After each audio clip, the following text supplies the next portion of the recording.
आहेत आणि मित्रही आहेत आणि त्यांना खूप तक्रार असते माझी की ते जेव्हा येतात तेव्हा मी नसतो. त्यांनी मला मेसेज केलेला की मी 3 तारखेला येतोय आणि ते आज आलेत. आणि बघा वयाचा अंदाज बांधा आणि बघा बुलेटवरती मुंबई ते मालवण प्रवास. भाई हिंमत मोठी लागते यासाठी.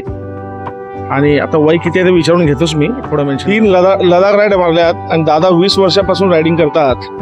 आयुष्य खरंच असं वाटतं कधी कधी हे सगळं सोडावं, एखादी बाईक घ्यावी आणि निवांत फिरत भारतभर भ्रमण करावं.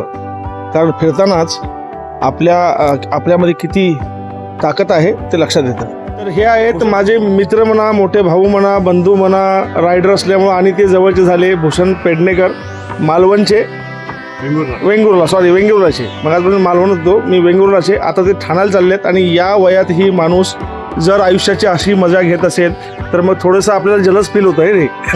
तुम्हालाही होत असेल.